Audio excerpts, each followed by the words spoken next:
من الشيطان الرجيم بسم الله الرحمن الرحيم الحمد لله رب العالمين وصلى الله على سيدنا محمد وعلى أهل بيته الطيبين الطاهرين اللهم صل على محمد وآل محمد رب اشرح لي صدري ويسر لي أمري واحلل عقدة من لساني يفقه قولي. It's a pleasure to be here. I wish I could have met Sheikh Baqiri as well, inshallah, another trip. Today we have the commemoration of Imam Sejad, Imam Zayn al-Abidin's Shahada. And I want to focus a little bit on one of the legacies that he has left behind. I assume everyone speaks English. Is that the case? Can I English is fine, right? Okay. Well, you don't have to speak it. If you can understand me, then that's good enough. Inshallah. Okay. So Imam, okay.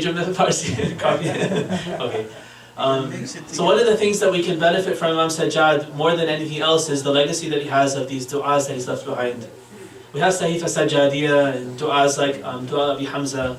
I wanted to focus a little bit on some of the munajat that we have. The munajat, the 15 munajat that he's left behind. They're narrated in Sahifa Sajadiyya usually, and also in Mafatih al-Janan they're included. And they're really beautiful du'as. If you get a chance, if you're not already accustomed to reading them, to take them and make them the taqibat for your prayers or the qunuts for your prayers for a couple of days and become familiar with them. But I wanted to share some of the phrases that I particularly enjoy from these du'as and share some thoughts on it, just as a reminder of certain themes that Imam Sejad is teaching us through these munajat. So in one of the munajat he says the following. I'll read it and then translate it loosely, and then I'll give some of my comments on the themes that are being discussed here. بسم الله الرحمن الرحيم إلهي ألبستني الخطايا ثوب مذلتي وجللني التباعد منك لباس مسكنتي وأمات قلبي عظيم جنايتي فأحيه بتوبة منك يا أملي وبغيتي ويا سؤلي ومنيتي. So we're complaining to Allah that the sins that we have committed, they're like a cloak of disgrace that we've done. It's like I put on clothing that's going to disgrace me by committing all these sins, and now there's this badge of disgrace that follows me wherever I go. My sins have distanced me from you, they've killed my heart. And the only way that I can kind of bring my heart back to life and resuscitate my heart, we say, فَأَحْيِهِ بِتَوْبَةٍ مِّنْكَ. Right? We do tawbah to Allah, and then He does tawbah alayna. Right? The same word is used in both. Tawbah literally means to turn to Allah, to turn to somebody, to turn your attention to somebody. So we do tawbah to Allah by repenting for these sins. But here we're asking Him to do tawbah toward us. Not tawbah to us, but tawbah back towards us. So He accepts our tawbah and then turns towards us and then kind of resuscitates our hearts that have been killed by the many sins that we've committed. فَوَعِزَّتِكَ مَا أَجِدُ لِذُنُوبِي سِوَاكَ غَافِرًا وَلَا أَرَى لِكَسْرِي غَيْرَكَ جَابِرًا. So I see nobody, I have nobody to forgive these sins and wipe my record clean except for you. And I have no one to fix my broken spirit except for you. Right? I'm maksur, I need a jabir, and Allah is the only jabir who can break my kasr. وَقَدْ خَضَعْتُ بِالْإِنَابَةِ إِلَيْكَ وَعَنَوْتُ بِالِاسْتِكَانَةِ لَدَيْكَ. So I have come here, I've turned myself to you, I've lowered myself and humbled myself to you, asking you and begging you to turn back to me. فإن طردتني من بابك فبمن ألوذ وإن رددتني عن جنابك فبمن أعوذ. So one of the things that we notice in these du'as that we have, this is something interesting I think that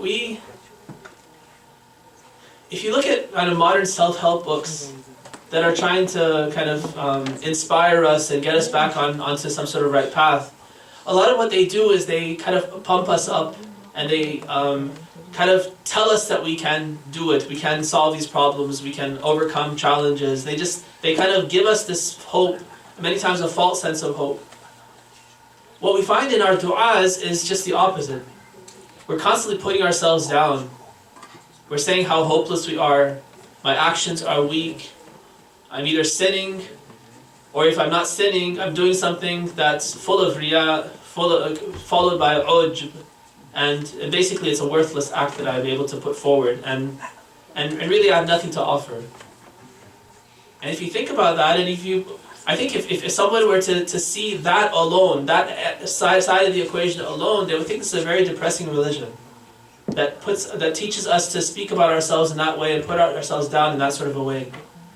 And it seems like the consequence of that, these kinds of du'as, would be a severe case of depression amongst the Shia. But what's interesting is that it doesn't have that effect. And in fact, it has the opposite effect. If it were the case that after breaking myself and after lowering myself, I had nothing else to turn to, then it would be a lost cause, right? If I lose all hope, if I'm standing on my own 2 feet and I put all of my trust on my own ability to stand for myself, to hold myself up, I'm the source of all my power. Then of course when I lose that and I start to realize that actually I'm weak, actually my actions are lacking, then I lose everything. I have no hope left, and I would certainly spiral into depression.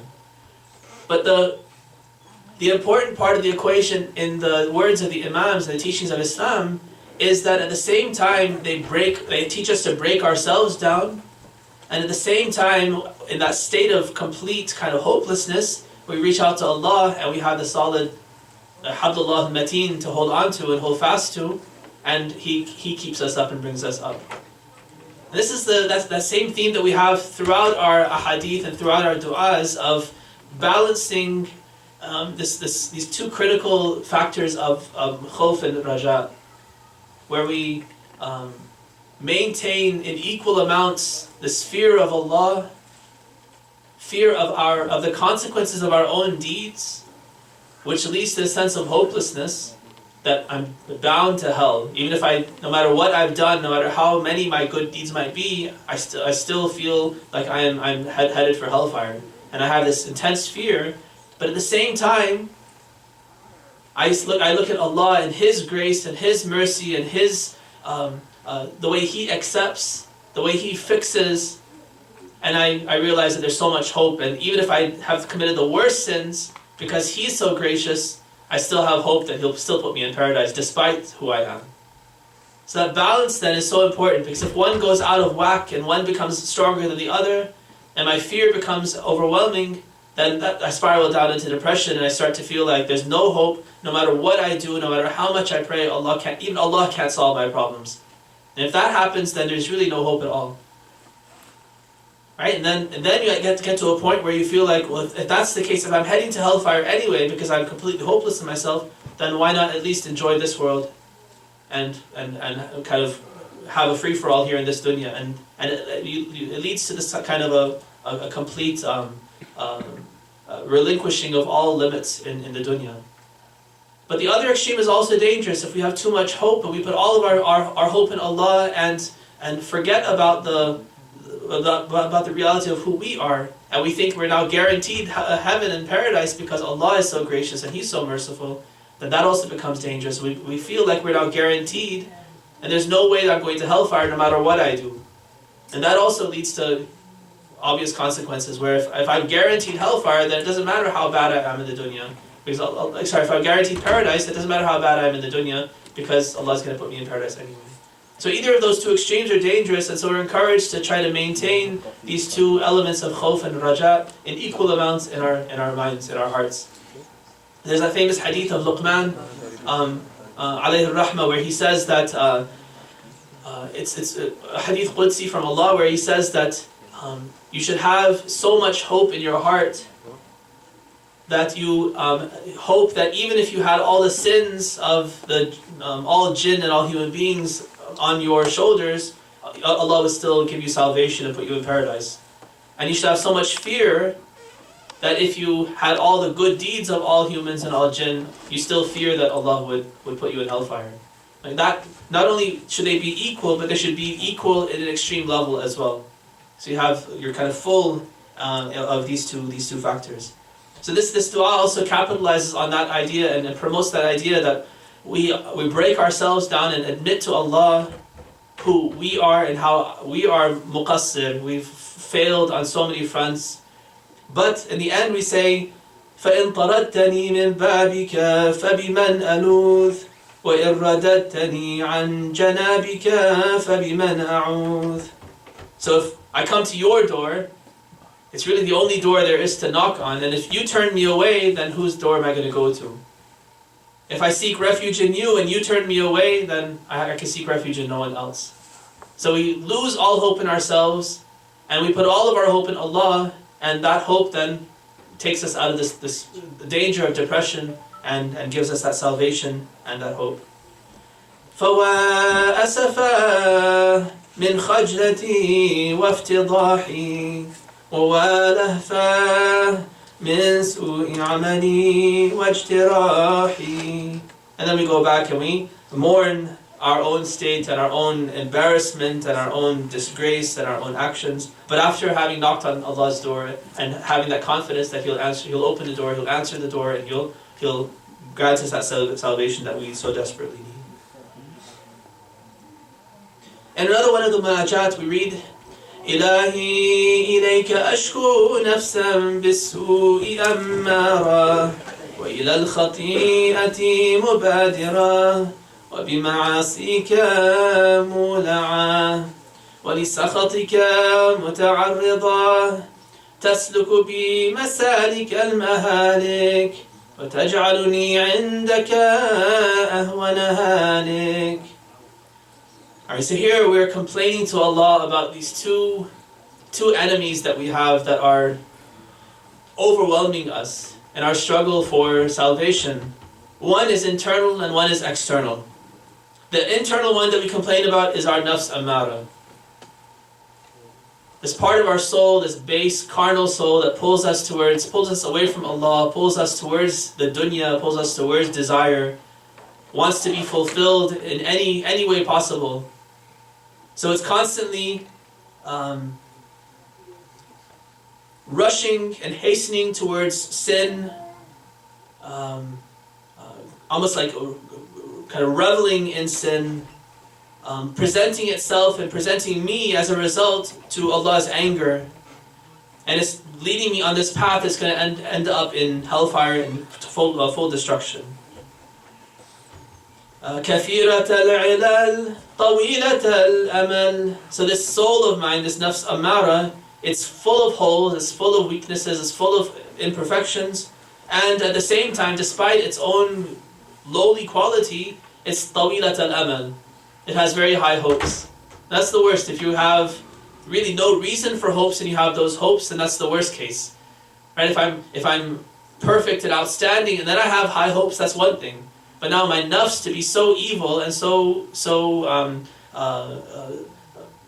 kind of so detrimental to myself, but at the same time maintaining these high hopes is completely irrational and unreasonable. But that's the contradiction that exists within our carnal soul.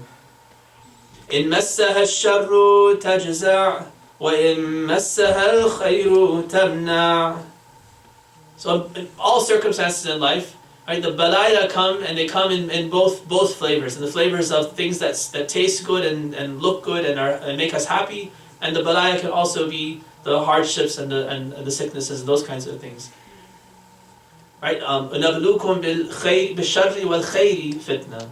Allah says that He wants to test us in both ways, and in ways that are pleasant to us and ways that are unpleasant to us. Things that seem good and things that obviously seem evil, but both are bala and both are fitna. One to see whether we will have patience and persevere despite the hardship, and one to see whether we'll be grateful in the face of the blessings and the good things that Allah gives. But our nafs amara's reaction to all of these balaya that Allah sends is always extreme. It's always immature and irrational. In massaha sharru tajza.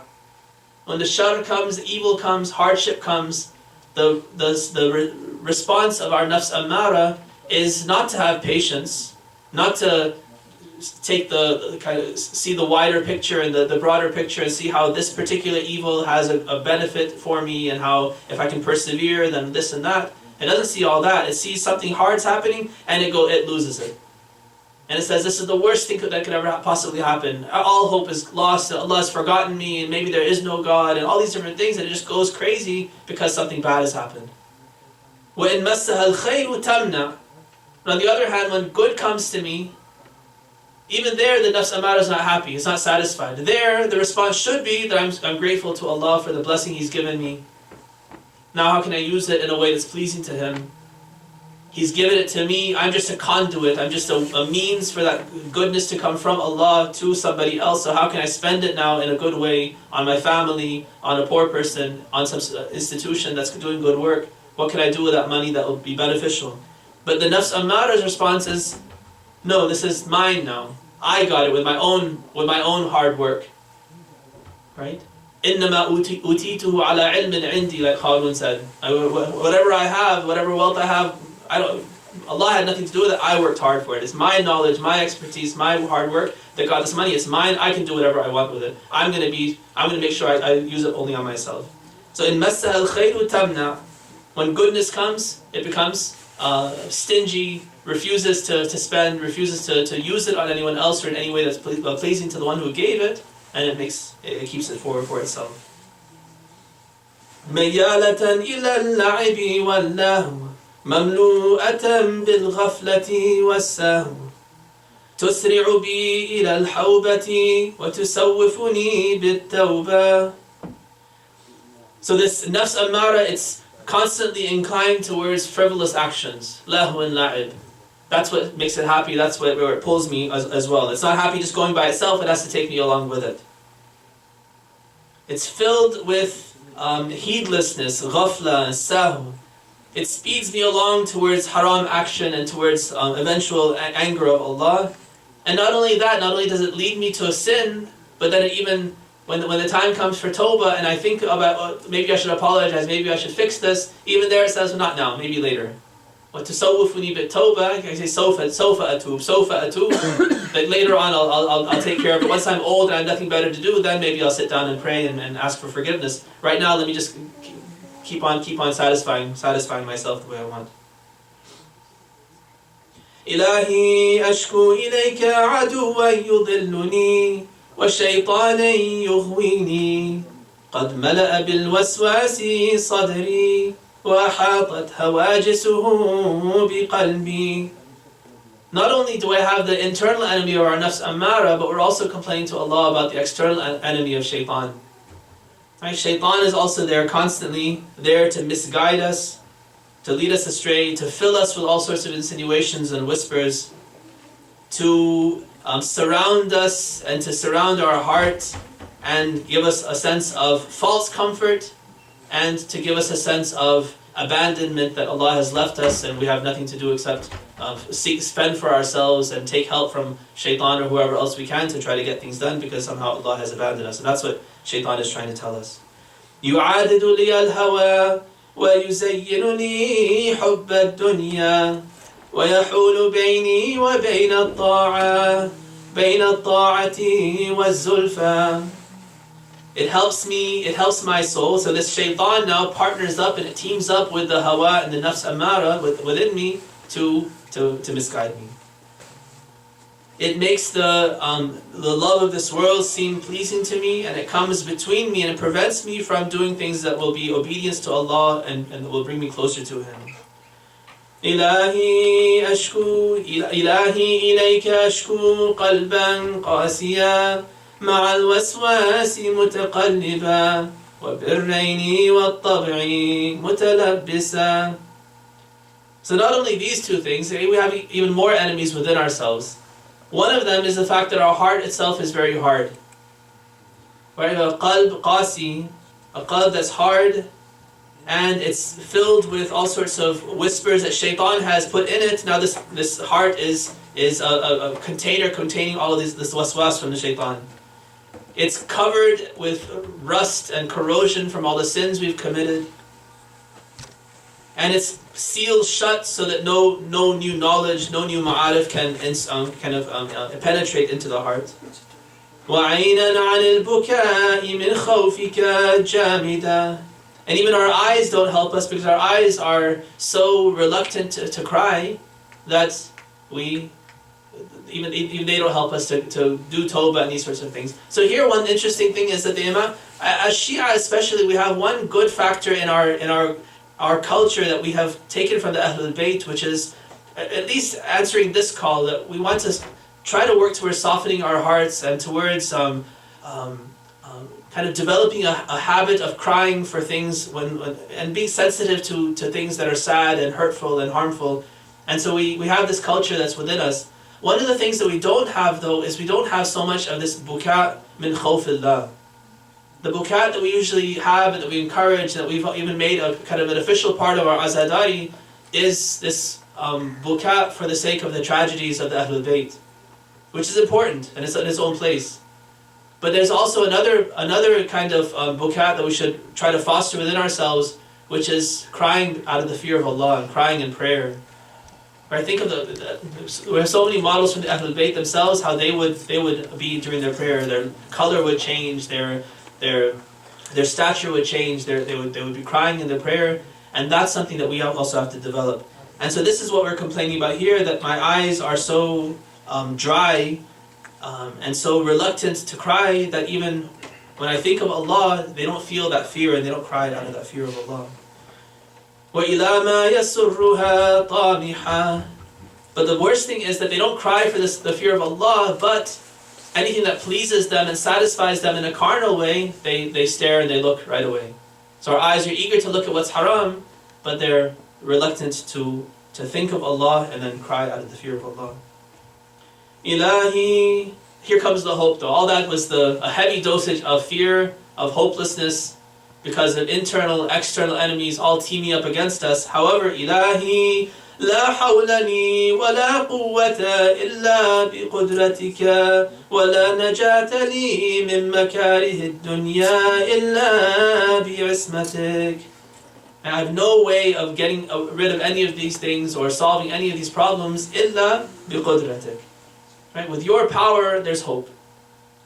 And I can't get rid of any of these things إلا بعصمتك. Once I hold fast to you, بحبل الله المتين, then there's all of a sudden hope to get rid of all of these things, to conquer the shaitan outside, the nafs inside, and all the other obstacles that are in my path, because now Allah is there to help me through. And He's ala kulli shay'in qadir. His qudra is enough to conquer any enemy, and so the hope comes in the extreme form after that hopelessness was there in that extreme form. All right. Let me share one more passage and then I'll close.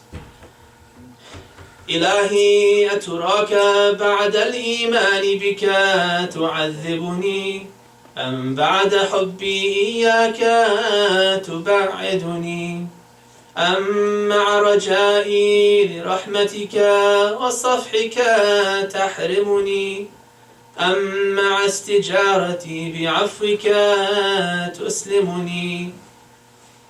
So Allah, is it right, is it just for you to punish me after I've believed in you?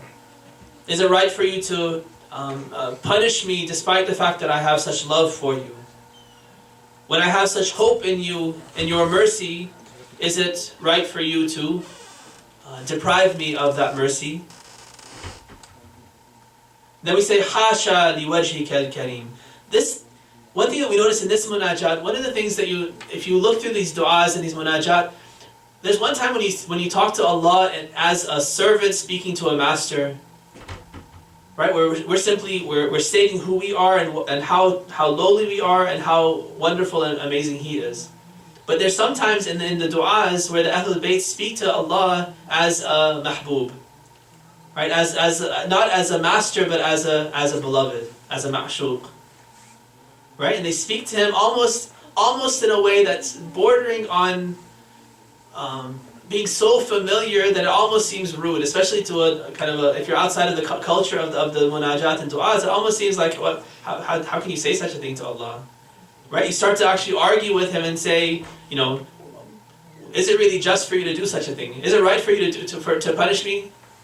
Right? Where I was challenging Allah in this sort of situation.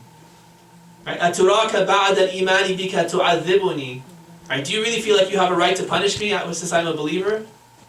Right? We're always challenging Allah and speaking to Him in that way, not out of disrespect, but in almost as though we're speaking as an intimate friend to our beloved. Right? حاشا لوجهك الكريم أن تخيبني ليت شعري الشقاء ولدتني أمي أم للعنا ربتني. So we say, I wish I knew if it was like for what purpose my mother bore me. Did she bear me so that I could be miserable? Did she bear me so I could tire myself and work like this and kind of be exhausted with life? فَلَيْتَهَا لَمْ تَلِدْنِي وَلَمْ تُرَبِّنِي. So if that's the case, if that's what I've been created for, that's what my mother bore me for, then the Imam says, if that's what life is about, then I wish my mother had never born me. Right? Again, kind of shocking ways to speak to Allah. وَلَيْتَنِي عَلِمْتُ أَمِنْ أَهْلِ السَّعَادَةِ جَعَلْتَنِي وبقربك وجوارك خصصتني فتقر بذلك عيني وتطمئن له نفسي. If I only knew whether I was created for eternal happiness, for being close to you and your neighbor, and that's what I was created for, then that would bring happiness to me. That would satisfy my conscience. إلهي هل تسود وجوها خرت ساجدة لعظمتك أو تخرس ألسنة نطقت بالثناء على مجدك. So this is, like I mentioned, this is one of the ways that Imam Sejad is teaching us something. Right? He's teaching us about the justice of Allah through this kind of conversation with Allah. Of course Allah wouldn't do these things. Of course Allah wouldn't throw someone who is bowing his head down in front of Him in submission to Him. He wouldn't throw such a person into hellfire. A person who's using his tongue for the sake of praising Allah, Allah's not going to take that tongue and torture it in hellfire. Right? Eyes that are crying in the fear of Allah, He's not going to blind those eyes with hellfire. Right? So we know He's teaching us about the justice of Allah and also the mercy of Allah in a way that it seems to be from the outside to be simply a prayer of a person speaking to Allah in a private way, but the aqa'id are being taught in the process. أو تصم أسماعا تلذذت بسماع ذكرك في إرادتك أو تغل أكفا رفعتها الآمال إليك. That's a beautiful phrase. Allah, would you put chains on these hands that my hopes have kind of raised up in front of you? My hopes have forced my hands to go up like this in dua. Now, instead of answering my dua, will you snap on handcuffs and chain me and throw me into hellfire? Right? Is it right? Or would it be just for you to do that? Of course, it's not just. We know that, but we're saying that it's true. We haven't done whatever we've done has been meager. It hasn't been deserving of your reward. But we still beg you. We still have hope that you will accept these things from us. أو تعاقب أبدانا عملت بطاعتك حتى نحلت في مجاهدتك أو تعذب أرجلا سعت في عبادتك إلهي لا تغلق على موحدك أبواب رحمتك ولا تحجب مشتاقيك عن النظر إلى جميل رؤيتك. So we ask Allah in the end, please don't shut these doors closed. The doors to your mercy, don't shut them closed on those who believe in you as the one God. And don't kind of seal off and put veils of separation between those who long to be with you and long to see you, so that they won't be able to see you on the Day of Judgment. So we ask Allah in the end to send His mercy and blessings on Muhammad and the family of Muhammad. Allah help us on these nights of Azat to be able to commemorate our Imams in a way that honors them, that honors their legacy, where we can learn from their teachings and then put their teachings into practice. Help us to have familiarity and a a kind of a closeness to the munajat and the du'as that we have been left behind by the imams for us. Help us to benefit from reading those and from understanding them, and let these become our wasila and the means by which we get closer to you. وآخر دعوانا أن الحمد لله رب العالمين.